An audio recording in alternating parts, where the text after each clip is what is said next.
ng ALS or how dito. So if you're new to this channel, please don't forget to subscribe and please follow naman ng ating Facebook page dahil marami nag-message at nagko-comment doon sa mga videos na nire-release natin every time.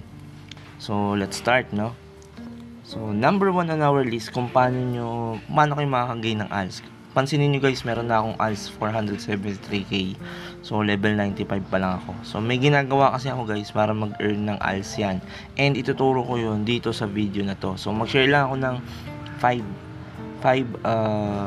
beginners guide sa pag-produce ng ALS at low level. So wala pa tayo sa high level guys, low level pa lang. So dito umpisa na natin sa number 1. So number 1 guys is selling item direct to NPC. So tingnan natin yung inventory ko guys dahil nagpa-farm ako guys So ito yung mga item na nadampot ko sa RS. Yung mga libre lang to Wala pa akong ginagastos na gems at ALS. Puro libre lahat to. So pasok ako kanina ng EOD B1F, RS at saka Mapart. So nakakuha tayo ng mga ganyang item. Ayan, mga plus 4, plus 2, plus 4, mga ganyan. So, lahat yan may value. So, pag in-scroll down nyo, may lalabas dyan, ayan yung 1863. Ito, ayan, 1863. So, yun yung value ng price, or yung price ng item kapag binenta nyo ng direct to NPC.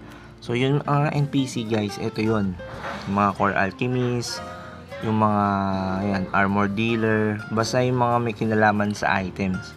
So punta tayo dito kay Yerte, click nyo yung magic shop, and then pag click nyo to guys, may lalabas dyan na price, ayan 1863. So pag binenta mo yan kay Yerte, automatic na na makakagain kayo ng 1863. So pag ginawa natin is mas massive natin ibinenta lang. So yan, kunyari bulk. Ayan, try na natin magbenta ng bulk. Ayan. Tapos may lalabas na ganyan. So may list of item na isinama nyo doon sa pag-choose nyo ng item na ibebenta. So ang total daw nun ay 7172. So pag in-okay nyo yan, mawawala yung item and then madadagdagan kayo ng 7172. So yan yung isang step na paulit-ulit ko lang ginagawa rather than i-extract ko yung item. Kasi pag i-extract ko ganyan makakakuha ko ng ganyan. Pero dahil nga low level pa lang tayo at makakakuha din naman tayo in the future niyan, extraction. So puro direct to NPC muna yung benta ko. So next on our list is yung collect plus 15 items. Dito yun sa collection. So dito isang source ng ALS. Wait lang check ko lang. So ito yung mga item.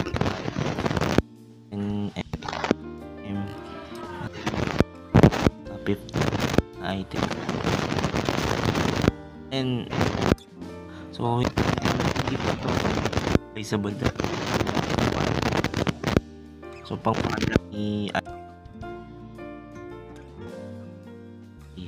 para maging ALS. Ayan. Isang source ng ALS yan. Ayan, puro ALS. So yun. On number 3 is craft materials. So yung craft materials guys ay ito yun. Ayan, may value pa rin yan. Tulad nito, isang piraso. So direct to NPC din yan. Ayan. Or ipunin nyo na lang. So ayun, may value yan. 10 coins. 10 ALS. Palugi. Huwag kayo iiyak. Pero iniipon ko to. Kasi pang crafting kasi yan. So same lang dun sa step 1 natin or dun sa tip number 1 natin. So on our number 4. Sa number 4 guys, ito medyo madami to. So i-flash ko sa screen. So yung S1 and S2 ALS Dungeon Quest. So yung S1 nagbibigay ng 1M ALS and then yung S2 nagbibigay ng 2 million ALS. Pero take note na hindi nyo napansin yung mga pang beginner or yung entry level, which is yung map part yung RS map part at saka yung EODB1F. So nasa screen pa rin naman. So for the map part, kapag pumasok kayo at natapos nyo yung dungeon, so makakagain kayo ng 50,000 ALS and then 1,300 na honor points. So for map part alone lang yun guys.